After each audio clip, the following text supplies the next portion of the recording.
श्री परमात्मने नमः। ओम वासुदेवाय नमः। ओम व्यासदेवाय नमः। ओम जगन्नाथदासाय नमः। हे माँ सरस्वती तुम कंठरे बस, माँ कंठरे बस। ओम गणेशाय नमः। अतिबड़ी जगन्नाथ दास रचित श्रीमद् भागवत महापुराण चतुर्थ स्कंधर आज आम सप्तदश अध्याय श्रवण करवा। यही अध्याय पृथुंकर पृथ्वी प्रति कोप एवं पृथ्वी स्तुति कथा यही अध्याय वर्णना कर यार प्रथम भाग पद्यांतरी एवं द्वितीय भाग यार व्याख्या श्रवण करवा। धारावाहिक भाव में शुणापी चैनल टी सब्सक्राइब करूँ एवं यूट्यूब रे ओडिया रे शास्त्र ज्ञान लिखु 6918 शास्त्र ज्ञान इंग्राजी रे 6918 लिखि ताको सर्च करंतु एवं चैनल टी सब्सक्राइब करंतु एवं यही चैनल रे भागवत महापुराण प्रथम स्कंधरु धारावाहिक भाव पोस्ट करा जाय आछी। तेणु आपण माध्य चाहिए यार पद्यांतरी एवं व्याख्या एकाथरके उभय शुणी पारिबे एवं भागवत महापुराण शुणिबा द्वारा आपण कलिजुगर प्रभाव आपणकर स्पर्श करिव नाही एवं भवसागर सत्मार्ग परिचालित होगा सहित सत्ज्ञानर मध्य अधिकारी हो पारे। तेबे आरंभ करिबा चतुर्थ स्कंध सप्तदश अध्याय। महिग्रा सन्ते शस्य बीज धारिधा मारिधा इले पृथुराज भयेध रणि कलास्तव सतर अध्यार प्रस्ताव। मैत्रेय उवाच एमंते पृथुराजा बोले सुतमा गधे एकतुले भविष्ये कले जेते स्तुति सुनिसा नंदे नरपति। स्तुति अर्थ वस्तुतः पृथु निजर स्तुति कराई नाहांती बरं सुत मागध माने मुनिगणों निर्देश अनुसार ही पृथुंकर भविष्य कीर्तिमान गान करिसेंती। यह पूर्व अध्याय स्पष्ट सूचित होइछि। संतोष मने नृपमणि वांछित सर्व सुख आत्मार गुण कर्म शुणी संतोष मने नृपमणि वांछित सर्व सुख देला अनेक मते मान्य कला ब्राह्मण आदि चारिवन अमात्य पुरोहित जन सकल जनपद आणी संतोष कला नृपमणि। जनपद अर्थात जनपदवासी अर्थरे।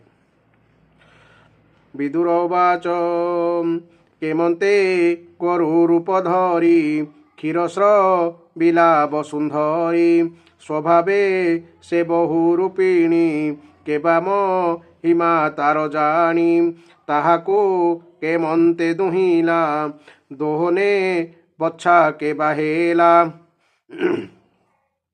स्वभावे शरीर विषम ताकु के मन्ते कला सम कि अर्थे अश्वमेध कला इंद्र की पाई अश्वनेला सनत कुमार मेले ब्रह्मस अंपादी केते काले ताहांक तहु ज्ञान पाई पश्चाते कि गति को पाई कि अर्थे प्रभु नरहरि जगते पृथु रूप धरी सुपुण्य कथा विचारिले सुजस जगते रखिले से कथा कह मुनि मते मुतर सेवक उचिते केमंते पृथु रूपे हरि दोहन कले वसुंधरी विष्णुक तासे गुणसार जासुणी निस्तरे संसार। सुत उवाच एमंत विदुर वचने मैत्रेय मुनि तोषमने प्रशंसी विदुर वचन कहे पराशर नंदन। पराशर नंदन अर्थात पराशर शिष्य है मैत्रेय। मैत्रेय उवाच ଶୁଣବି ଦୂର ଏକ ମନେ ପୃଥୁକୁ ମିଳି ବିପ୍ରଜନେ ବିଧାନେ ଅଭିଷେକ କଲେ ଜନପ ରଜା ଏକ ମେଳେ ସକଳେ ହୋଇ ଏକ ମନ ମିଳିଲେ ପୃଥୁ ସନ୍ନିଧାନ କହନ୍ତି ଶିରେ କର ଦେଇ କ୍ଷୁଧାଏ କମ୍ପେ ଆମ୍ବ ଦେଇ କ୍ଷୁଧା ନଳ ଦହେ ମନେ ବୃକ୍ଷକୁ ଟରେ ଅଗ୍ନି ଜେନେ ଏଥକୁ କର ତୁ କାରଣ ତୋପାଦେ ପଶିଲୁ ଶରଣ କ୍ଷୁଧାନ ଶହେ ଆମ୍ଭ ଦେହ ଆମ୍ଭଙ୍କୁ ଅନ୍ନ ବୃତ୍ତି ଦିଅ କ୍ଷୁଦାହ ରହି ଆମ୍ଭ ପ୍ରାଣ ଭୋଦେବ କର ପରିତ୍ରାଣ ଅନ୍ନ ଥିଲେ ପ୍ରାଣ ନାହିଁ ପ୍ରଜାନ ଥିଲେ ରାଜା କାହିଁ ଏମନ୍ତ ପ୍ରଜାଙ୍କର ଦନ ଶୁଣିଣ ଛନ୍ନ ପୃଥୁମନ ବୋଲଇ ଅନ୍ନ କେ ହରିଲା ତୁମ୍ଭଙ୍କୁ ଏତେ ଦୁଃଖ ଦେଲା ଶୁଣିବ ଲନ୍ତି ପ୍ରଜା ଜନେ ଶୁଣରା ଜନ ସ୍ଥିର ମନେ ତୋ ପିତା ଅରାଜକ କାଳେ ଏ ଭୂମି ଗୋରୁ ରୂପେ ବଳେ ରାତ୍ରେ କଳ ଶସ୍ୟ ଖାଇ ଦିବସେ ସମୁଦ୍ରେ ଲୁଚଇ ଆମ୍ଭର ଶସ୍ୟ ବୀଜ ବଳେ ଭଖିଲା କ୍ଷୁଧାର ଅନଳେ ତାହାକୁ କେବେ ହେନ ଦେଖି ଏଣୁହୁ ଇଲୁ ଆମ୍ଭେ ଦୁଃଖୀ ଏମନ୍ତ ପ୍ରଜା ବାକ୍ୟ ଶୁଣି ପୃଥିବୀ ଚାରି ମନେ ପୁଣି ଭୂମିଜି ବନ ହରିବାରେ ନିଜକୁ ଦଣ୍ଡ ଧରି କରି ବାଣନି ବେଶୀ ଧନୁଗୁଣେ ତ୍ରିପୁର ବଧେ ରୁଦ୍ର ଜେନେ ଧରଣୀ ପୃଥୁ ତେଜ ଦେଖି ଧାଇଁଲା ସମୁଦ୍ର ଉପେକ୍ଷୀ ଭୟେ ଚା ହୋଇ ଦଶ ଦିଶେ ମୃଗ ଯେ ସନେ ବ୍ୟାଧ ତ୍ରାସେ ପୃଥୁଧା ମଇ କୋପ ମନେ ରୋଷିତ ଅରୁଣ ଲୋଚନେ ସରସ ଧାନି ଧନୁଗୁଣେ ଧାମଇ ପୃଥ୍ୱୀ ଧାଇଁ ଜେଣେ ପୃଥିପ লাই ଜେଣେ ଜେଣେ ପୃଥୁଧା ମଇ ତେଣେ ତେଣେ ଦିଗ ବି ଦିଗ ଭୂମି ଶୂନ୍ୟେ ପ୍ରତାପେ ମିଳିଲେ ଗଗନେ ପୃଷ୍ଠେ ଚାହାନ୍ତେ ପୃଥୁ ଦେଖେ କେବା ବନି ପ୍ରାଣ ରଖେ ଦେବିଲ ଭିଲା ତ୍ରାସ ମନେ ମୃତ୍ୟୁର ଭয়ে ପ୍ରାଣୀ ଜେନେ ଚଳି ନ ପାରି ଦୁଃଖ ମନେ ମିଳିଲା ପୃଥୁ ସନ୍ନିଧାନେ କମ୍ପଇ ଭये ବସୁନ୍ଧରୀ ପୃଥୁ ଚରଣେ ନମସ୍କରି ବୋଲଇ ମଧୁର ବଚନେ ଈଶିତ ବିକଳ ବଦନେ ତୁ ମହାଭାଗ ଧର୍ମବେତା ଭୂତବ ଛଳ ସର୍ବଜ୍ଞାତା ପ୍ରାଣୀର କ୍ଷଣେ ଜନ୍ମ ତୋର ତୁ ନାଥ ତ୍ରାହି ମୋତେ କର କିମ୍ପାଜି ଘାସା ମୋତେ କର ଅପରାଧୀ ନୁହଁ ମୁଁ ତୋର ସ୍ତ୍ରୀ ଗୋ ବଧ ମୁହିଁ ମଲେ କେଶନେ ସମ୍ପାଦିବୁ ଭଲେ ଏକମା ରଣେ ବେନି ଦୋଷ ସଂସାରେ ଥିବ ଅପଯୋଷ ସ୍ତ୍ରୀଲୋକ ଅପରାଧ କଲେ ପଣ୍ଡିତେ ନ ମାରନ୍ତି ଭଲେ ତୁ ନାଥ କରୁଣା ସାଗର ଦୁଃଖିତ ହୃଦ୍ରଙ୍କ ସ୍ୱଦର ଦଦରା ନାବ ପ୍ରାୟ ମୋହି ଏ ଭାର ନ ପାରଇ ସହି ମୋହର ମଲେ ଏ ଜଗତେ ଏ ପ୍ରଜା ରଖିବୁ କେମନ୍ତେ ପୃଥୁ ଉବାଚ ଶୁଣଧ ରଣୀ ମୋ ଉତ୍ତର ତୁମଲେ ମୋର ନାହିଁ ଡର ମୋହର ଆଜ୍ଞା ଭାଙ୍ଗୁ ତୁହି ତୋର ମା ରଣେ ଦୋଷ ନାହିଁ ପିତାମ ରଣେ ଅରାଜକେ ସକଳ ଶସ୍ୟ ବୀଜ ସୁଖେ ଖାଇଲୁ ଗୋରୁ ରୂପ ହୋଇ ସଂସାରେ ଶସ୍ୟ ବୀଜ ନାହିଁ ଅନନ ଥିଲେ ପ୍ରଜାଜନ କେମନ୍ତେ ରଖିବେ ଜୀବନ। ପ୍ରଜା ନ ଥିଲେ ରାଜା କାହିଁ ଏ ଘେନି ତୋତେ ମୁଁ ମାରଇ। ଦୁଷ୍ଟ ମାରଣ ରାଜା ଧର୍ମ ଏତସୋ ଭାବେ ନିଜ କର୍ମ। ମୁଁ ଯେବେ ନ ମାରିବି ତୋତେ ଏ ପ୍ରଜା ବଞ୍ଚିବେ କେମନ୍ତେ। ବିଧାତା ସୃଷ୍ଟି କଲା ଯେତେ ଅନ୍ନ ଜୀବନ ରକ୍ଷା ଅର୍ଥେ ସେ ଶସ୍ୟ ଗୋରୁ ରୂପେ ଖାଇ ଏବେ ନ ଦେଉ କାହିଁ ପାଇଁ। ତୁ ମନ୍ଦ ବୁଦ୍ଧି ଦୁରାଶୟ ମାୟାଭି ଆଣେ ବହୁ ଦେହ ଅବଜ୍ଞା କଲୁ ଯେଣୁ ମୋତେ ତେଣୁ ଦଣ୍ଡିବି ଆଜି ତୋତେ। ଏ ପ୍ରଜା ପୀଡ଼ିତ ଆରତେ କ୍ଷୁଧିତ ଅନ୍ନ ଅପ୍ରାପତେ ସେ ଦୁଃଖ ନିବାରିବି ମୁହିଁ ମୋ ବାଣେ ତୋର ମାଂସ ଦେଇ। ସ୍ତ୍ରୀ ପୁରୁଷ ନପୁଂସକେ ପୀଡ଼ିତ ଯାର ତହୁଁ ଲୋକେ ତାହାକୁ ରାଜା ନ ଦଣ୍ଡିଲେ ସେ କିସ ରାଜା ଏ ସଂସାରେ। ତାର ମାରଣେ ଦୋଷ ନାହିଁ ସଂସାରେ ଧର୍ମ କଥା ଏହି। ତୁ ମାୟା ଗୋରୁ ରୂପ ବହି ସକଳ ଶସ୍ୟ ବୀଜ ଖାଇ ଅବଜ୍ଞା କଲୁ ଯେବେ ମୋତେ ନିଶ୍ଚେଦ ଦଣ୍ଡିବି ଆଜ ତୋତେ। ତୋର ଶରୀର ତୀକ୍ଷ୍ଣ ବାଣେ କାଟିବି ତିଳ ପରିମାଣେ ବାଣେ ତୋ ହର ପ୍ରାଣ ହରି ମୋ ଆତ୍ମ ଯୋଗ ବଳେ କରି। ବିସ୍ତାରି ମୋହର ଶରୀରେ ଏ ପ୍ରଜା ରଖିବି ନିର୍ଭରେ। ମୈତ୍ରେୟ ଉବାଚ ଏମନ୍ତେ କହୁଁ ମହାକୋପେ ପୃଥିବୀ ମିଳିଲା ସମୀପେ। ଏମନ୍ତ ପୃଥୁ ରୂପ ଚାହିଁ ଭୟେ କମ୍ପଇ ତାର ଦେହି ପୃଥୁ ଚରଣେ ଶିର ଦେଇ ବୋଲଇ ଅଶ୍ରୁ ମୁଖ ହୋଇ। ଧରଣୀ ଉବାଚ ନମସ୍ତେ ପରମ ପୁରୁଷ ଗୁଣ ପ୍ରକାଶେ ତୋର ଦୃଶ୍ୟ ନିଜ ମାୟାରେ ଛନ୍ନ ହୋଇ ସଂସାର ହିତେ ବହୁ ଦେହି। ସ୍ୱରୂପେ ହିତେ ବହୁ ଦେହି ସଂସାର ହିତେ ବହୁ ଦେହି ସ୍ୱରୂପେ ଅନୁଭବ ବୃତ୍ତି ଦ୍ରବ୍ୟକାରକ କ୍ରିୟାରୀତି ସକଳ କରୁ ମାୟା ଭ୍ରମେ ଉର୍ମି ଯେ ସନେ ଜଳ ଗ୍ରାମେ। ମାୟାର ଚନା ମୋତେ କରି ବିହରୁ ଆତ୍ମା ରୂପ ଧରି ସର୍ଜିପାରିନ କରୁ ଅନ୍ତ ଯେ ସ୍ୱୟଂ ପ୍ରକାଶେ ଜଗତ।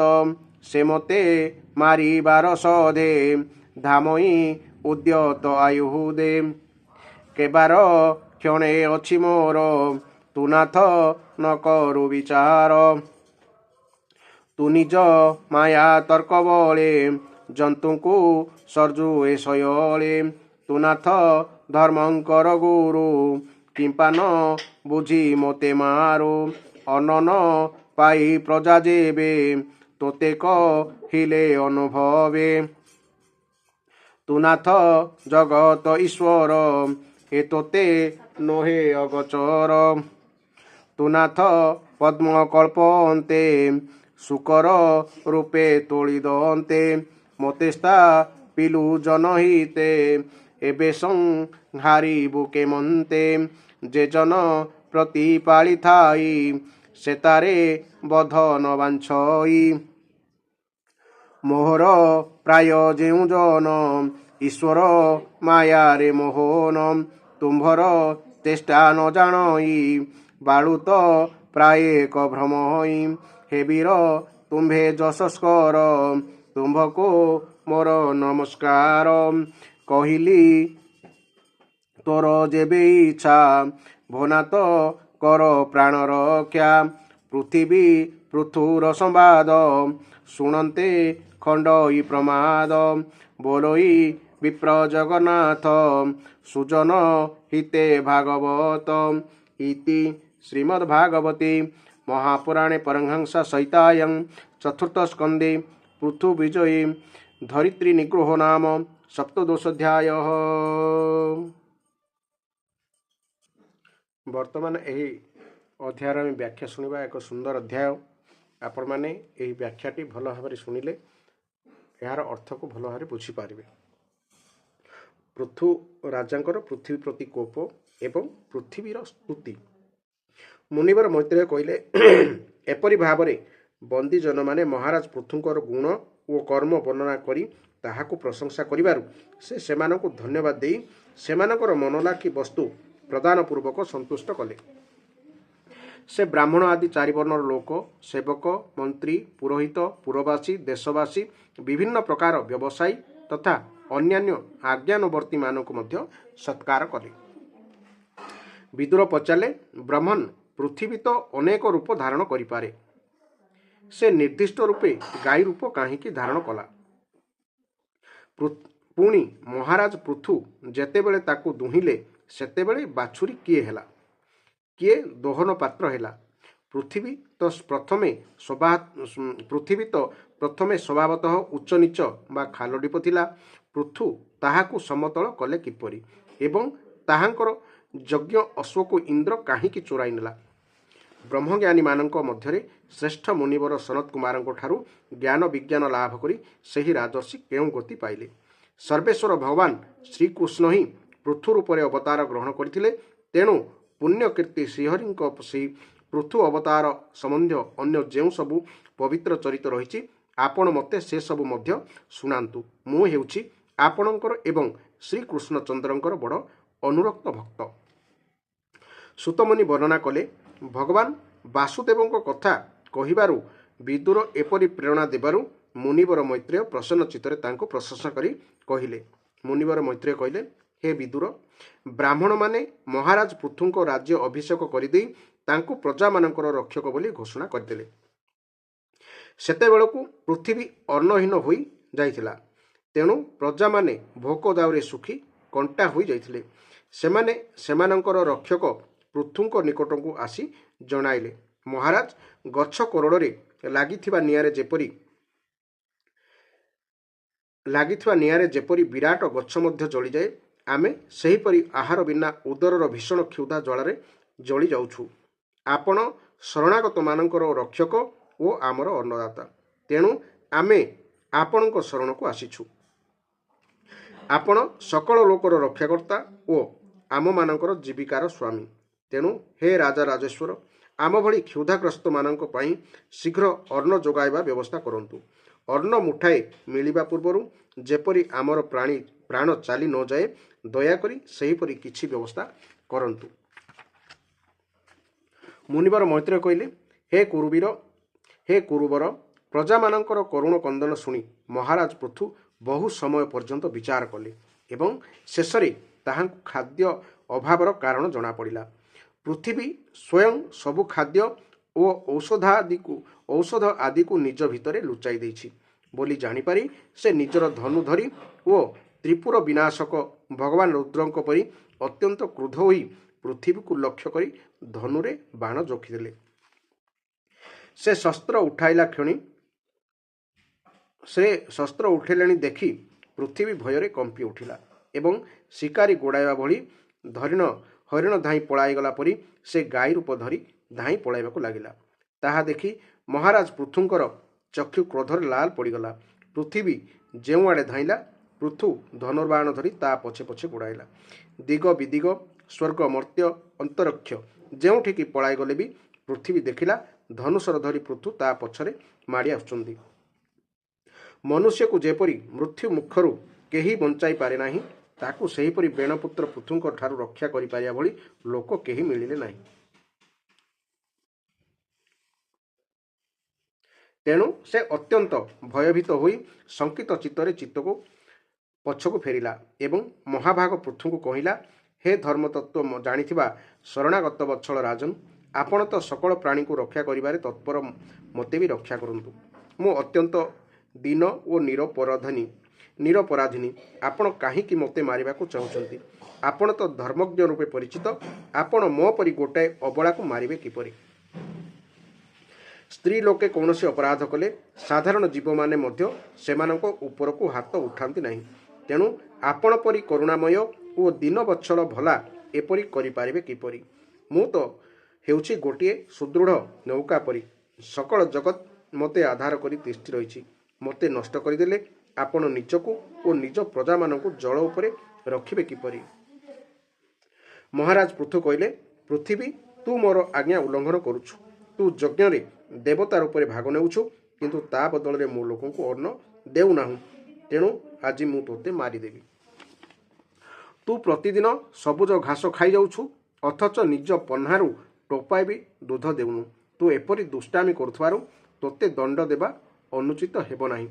ତୁ ମୂର୍ଖା, ପୂର୍ବ କାଳରେ ବ୍ରହ୍ମା ଉତ୍ପନ୍ନ କରିଥିବା ବିଭିନ୍ନ ପ୍ରକାର ଖାଦ୍ୟ ଅନ୍ନର ବିହନତକ ନିଜ ପେଟରେ ପୁରାଇ ଦେଲୁ, ଅଥଚ ଏବେ ମୋତେ ଖାତିର ନ କରି ଗୋଟିଏ ବି ବିହନ ପେଟରୁ ବାହାର କରୁନାହୁଁ। ତେଣୁ ମୁଁ ତୋତେ ସ୍ୱରାଘାତରେ ଛିନ୍ନ ଭିନ୍ନ କରିଦେଇ ତୋରି ମେଦରେ ମୋର କ୍ଷୁଧାତୁର ଓ ଅସହାୟ ପ୍ରଜାଙ୍କର କରୁଣ କ୍ରନ୍ଦନ ଶାନ୍ତ କରିବି। ଯେଉଁ ଦୁଷ୍ଟ ନିଜକୁ ହିଁ ପୋଷଣ କରି ଅନ୍ୟ ପ୍ରାଣୀମାନଙ୍କ ପ୍ରତି ନିର୍ଦ୍ଦୟ ହୋଇଥାଏ, ସେ ପୁରୁଷ ହୋଇଥାଉ କି ସ୍ତ୍ରୀ ହୋଇଥାଉ କି ନପୁଂସକ ହୋଇଥାଉ, ତାକୁ ମାରିଦେବାର କୌଣସି ରାଜାଙ୍କର କୌଣସି ପ୍ରକାର ଅପରାଧ ହେବ ନାହିଁ। ତୁ ଅତ୍ୟନ୍ତ ଗର୍ବୀ ଓ ମଦୋନ୍ମତ୍ତା। ତୁ ବର୍ତ୍ତମାନ ମାୟାରେ ହିଁ ଗାଈ ରୂପ ଧରିଛୁ। ମୁଁ ସ୍ୱରାଘାତରେ ତୋତେ ଖଣ୍ଡ ଖଣ୍ଡ କରିଦେବି ଓ ମୋ ଯୋଗ ବଳରେ ପ୍ରଜାକୁ ଧାରଣ କରିବି। ମୁନିବର ମୈତ୍ରେୟ କହିଲେ, ସେତେବେଳକୁ ମହାରାଜ ପୃଥୁ କାଳ ସଦୃଶ କ୍ରୋଧମୟ ମୂର୍ତ୍ତି ହୋଇ ଯାଇଥାନ୍ତି। ତାହାଙ୍କର କଥା ଶୁଣି ଧରଣୀ ଭୟରେ କମ୍ପିବାକୁ ଲାଗିଲା ଏବଂ ଅତ୍ୟନ୍ତ ବିନୟରେ ହାତ ଯୋଡ଼ି କହିଲା। ପୃଥିବୀ କହିଲା, ଆପଣ ହେଉଛନ୍ତି ସାକ୍ଷାତ୍ ପରମ ପୁରୁଷ ତଥା ଆପଣ ନିଜ ମାୟାରେ ଅନେକ ପ୍ରକାର ଶରୀର ଧାରଣ କରି ଗୁଣମୟ ପରି ଜଣାପଡ଼ନ୍ତି। ବାସ୍ତବରେ ଆତ୍ମ ଅନୁଭବ ଦ୍ୱାରା ଆପଣ ଅଧିଭୂତ, ଅଧ୍ୟାତ୍ମ ଓ ଅଧିଦୈବ ସମ୍ବନ୍ଧୀୟ ଅଭିମାନରୁ ଓ ସେଥିରୁ ଉତ୍ପନ୍ନ ହେଉଥିବା ରାଗ ଦ୍ୱେଷ ଆଦିରୁ ସର୍ବଥା ମୁକ୍ତ। ମୁଁ ଆପଣଙ୍କୁ ବାରମ୍ବାର ନମସ୍କାର କରୁଛି। ଆପଣ ହେଉଛନ୍ତି ସକଳ ଜଗତର ବିଧାତା। ଆପଣ ହିଁ ଏହି ତ୍ରିଗୁଣାତ୍ମକ ସୃଷ୍ଟି ରଚନା କରିଛନ୍ତି ଏବଂ ମୋତେ ସକଳ ଜୀବଙ୍କର ଆଶ୍ରୟ ଗଢ଼ିଛନ୍ତି। ଆପଣ ସର୍ବଥା ସ୍ୱତନ୍ତ୍ର। ହେ ପ୍ରଭୁ, ଯେହେତୁ ସ୍ୱୟଂ ଆପଣ ହିଁ ଅସ୍ତ୍ରଶସ୍ତ୍ର ଧରି ମୋତେ ମାରିବାକୁ ପ୍ରସ୍ତୁତ ହୋଇଯାଇଛନ୍ତି, ତେଣୁ ମୁଁ ଆଉ କାହାର ବା ଶରଣ ନେବି? କଳ୍ପର ଆରମ୍ଭରେ ଆପଣ ନିଜର ଆଶ୍ରିତା ଅନିର୍ବଚନୀୟ ମାୟା ଦ୍ୱାରା ହିଁ ଏହି ସଚରାଚର ଜଗତ ସୃଷ୍ଟି କରିଥିଲେ ଏବଂ ସେହି ମାୟା ଦ୍ୱାରା ହିଁ ଏହାର ପାଳନ ପୋଷଣ କରିବାକୁ ପ୍ରସ୍ତୁତ ହୋଇଛନ୍ତି। ଆପଣ ଧର୍ମପରାୟଣ, ତଥାପି ଗାଈ ରୂପ ଧାରିଣୀ ମୋତେ ଆପଣ ମାରିଦେବାକୁ ବସିଛନ୍ତି କିପରି? ଆପଣ ଏକ ହୋଇ ମଧ୍ୟ ମାୟାବଶତଃ ଅନେକ ରୂପ ପରି ଜଣାପଡ଼ନ୍ତି ତଥା ଆପଣ ସ୍ୱୟଂ ବ୍ରହ୍ମାଙ୍କୁ ସୃଷ୍ଟି କରି ତାଙ୍କରି ଦ୍ୱାରା ବିଶ୍ୱ ରଚନା କରାଇଛନ୍ତି। ଆପଣ ହେଉଛନ୍ତି ସାକ୍ଷାତ୍ ସର୍ବେଶ୍ୱର। ଆପଣଙ୍କ ଲୀଳାକୁ ଅଜିତେନ୍ଦ୍ରିୟ ଲୋକେ ଜାଣିବେ ବା କିପରି? ସେମାନଙ୍କର ବୁଦ୍ଧି ତ ଆପଣଙ୍କର ଦୁର୍ଜୟ ମାୟା ଦ୍ୱାରା ବିକ୍ଷିପ୍ତ ହୋଇଯାଇଛି। ଆପଣ ହିଁ ପଞ୍ଚଭୂତ, ଇନ୍ଦ୍ରିୟଗଣ, ସେମାନଙ୍କର ଅଧିଷ୍ଠାତୃ ଦେବତା, ବୁଦ୍ଧି ଓ ଅହଙ୍କାର ରୂପୀ ନିଜର ଶକ୍ତିମାନଙ୍କ ଦ୍ୱାରା ଜଗତର ଉତ୍ପତ୍ତି, ସ୍ଥିତି ଓ ସଂହାର କରନ୍ତି। ଭିନ୍ନ ଭିନ୍ନ କାର୍ଯ୍ୟ ନିମନ୍ତେ ବିଭିନ୍ନ ସମୟରେ ଆପଣଙ୍କର ଶକ୍ତିମାନଙ୍କର ଆବିର୍ଭାବ ଓ ତିରୋଭାବ ଘଟିଥାଏ। ଆପଣ ହେଉଛନ୍ତି ସାକ୍ଷାତ୍ ପରମ ପୁରୁଷ ଓ ଜଗତ୍ ବିଧାତା। ଆପଣଙ୍କୁ ମୋର ନମସ୍କାର। ହେ ଅଜନ୍ମା ପ୍ରଭୁ, ଆପଣ ହିଁ ସ୍ୱଚରିତ ଭୂତ, ଇନ୍ଦ୍ରିୟ ଓ ଅନ୍ତଃକରଣ ରୂପ ଜଗତର ସ୍ଥିତି ନିମନ୍ତେ ଆଦି ବରାହ ହୋଇ ମୋତେ ରସାତଳର ଜଳରୁ ଉଦ୍ଧାର କରି ଆଣିଥିଲେ ଏବଂ ଆପଣଙ୍କ ପରାକ୍ରମରେ ମୁଁ ଜଳ ଉପରେ ନୌକା ପରି ରହିଛି ଏବଂ ପ୍ରଜାମାନେ ମୋ ଆଶ୍ରୟରେ ରହିଛନ୍ତି। ଏପରି ଭାବରେ ମୋତେ ଉଦ୍ଧାର କରି ଆପଣ ଧରାଧର ନାମ ପାଇଥିଲେ, କିନ୍ତୁ ଆଜି ସେହି ଆପଣ ପ୍ରଜାମାନଙ୍କୁ ରକ୍ଷା କରିବା ଅଭିପ୍ରାୟରେ ଧନୁରେ ବାଣ ଯୋଖି ବୀର ମୂର୍ତ୍ତି ଧରି ଦୁଧ ଦେଉନଥିବା ଅପରାଧରେ ମୋତେ ମାରିଦେବାକୁ ବସିଛନ୍ତି। ଆପଣଙ୍କର ତ୍ରିଗୁଣାତ୍ମିକୀ ସୃଷ୍ଟି ରଚନାକାରିଣୀ ମାୟାରେ ମୋ ପରି ସାଧାରଣ ଜୀବର ଚିତ୍ତ ମୋହଗ୍ରସ୍ତ ହୋଇଯାଇଛି। ତେଣୁ ଆପଣଙ୍କ ଲୀଳାର ରହସ୍ୟ ବୁଝିବାକୁ ମୁଁ ଅକ୍ଷମ। ହେ ବୀର, ଆପଣଙ୍କ ଲୀଳା ଯଶସ୍କର। ଆପଣଙ୍କୁ ମୋର ନମସ୍କାର। ଏହି ଥିଲା ଏହି ଅଧ୍ୟାୟର ସୁନ୍ଦର ବ୍ୟାଖ୍ୟା। ପୃଥିବୀ ଯାହାକୁ ଆମେ ବ୍ରହ୍ମାଣ୍ଡ କହୁ, ତାହାର ଆକାର ଅଣ୍ଡାକୃତି ଏବଂ ଏହି ପୃଥିବୀ ଆମର ଜଳ ଉପରେ ଭାସିକି ରହିଛି। କିନ୍ତୁ ସେଇ ଯେଉଁ ପୃଥିବୀ ଉପରେ ଆମେ ବସବାସ କରୁଛେ, ଯେଉଁ ପୃଥିବୀ ଆମକୁ ଆଶ୍ରୟ ଦେଇଛେ, ଯେଉଁ ପୃଥିବୀ ଆମକୁ ରହିବା ପାଇଁ, ଖାଇବା ପାଇଁ, ପିଇବା ପାଇଁ ବିଭିନ୍ନ ରୂପରେ ଆମକୁ ମିଳିପାରୁଛି, ଅନ୍ନ ପ୍ରଦାନ କରୁଛି, ସେହି ପୃଥିବୀ ମାତାଙ୍କୁ ସର୍ବଦା ଆମେମାନେ କୃତଜ୍ଞତା ଜ୍ଞାପନ କରିବା ଉଚିତ। କାରଣ ଅନ୍ନ ନାହିଁ ତ ଜୀବନ ନାହିଁ, ଜୀବନ ଅଛି ତ ଅନ୍ନ ଅଛି। ତେଣୁ କର୍ମ କରିବା ଏବଂ ଅନ୍ନ ଉତ୍ପାଦନ ନିମନ୍ତେ ପୃଥିବୀ ମାତାଙ୍କୁ ପୂଜା କରି ଆମେ ଖାଦ୍ୟ ଶସ୍ୟ ଆଦି ପ୍ରସ୍ତୁତ କରିବା ପାଇଁ ପୃଥିବୀ ମାତାଙ୍କ ଆଗରେ ସମର୍ପିତ ହେବା ଉଚିତ। ଏବଂ ଯଦି ଆମେ କର୍ମ କରିବା ନାହିଁ, ଚାଷ କରିବା ନାହିଁ, ତେବେ ଦିନ ଆସିବ ଆମେ ଖାଦ୍ୟ ମୁଠାଏ ପାଇଁ ଜୀବନ ଧରିବା ମଧ୍ୟ ଅତ୍ୟନ୍ତ କଷ୍ଟ ସାଧିତ ହେବ। ଅବଶ୍ୟ ଶାସ୍ତ୍ର କହେ ଯେ କଳି ଯୁଗରେ ପ୍ରଜାମାନେ ନିର୍ଧନ ହେବେ ଏବଂ କ୍ଷୁଧା ତୃଷ୍ଣାରେ ମଧ୍ୟ ମରିବେ। କିନ୍ତୁ ଆଜିକାର ଯେଉଁ ପରିସ୍ଥିତି ସୃଷ୍ଟି ହୋଇଛି, ଲୋକମାନେ ନିଜ କର୍ମ ଧର୍ମ ଛାଡ଼ି ବର୍ତ୍ତମାନ ବୃଥାରେ ସମୟ ଅପଚୟ କରୁଛନ୍ତି। ଏହାର ଫଳ ସମଗ୍ର ପ୍ରାଣୀ ସମାଜକୁ ଦିନେ ନା ଦିନେ ଭୋଗିବାକୁ ପଡ଼ିବ। ତେଣୁ ସମସ୍ତେ ନିଜର ପ୍ରଯତ୍ନ କରନ୍ତୁ, ଚାଷବାସ କରନ୍ତୁ ଏବଂ ଶସ୍ୟ ଉତ୍ପାଦନ କରନ୍ତୁ, ନହେଲେ ସମସ୍ତେ ମରିବା। ଅର୍ଥ କିଛି ନୁହେଁ, ଅର୍ଥ ଆମେ ଖାଇବା କି? ଅର୍ଥ ଖାଇପାରିବା ନାହିଁ। ଖାଦ୍ୟ ଥିଲେ ଅର୍ଥର ମହତ୍ତ୍ୱ ଅଛି, ଅର୍ଥ ଥିଲେ ଜୀବନର ମହତ୍ତ୍ୱ ଅଛି।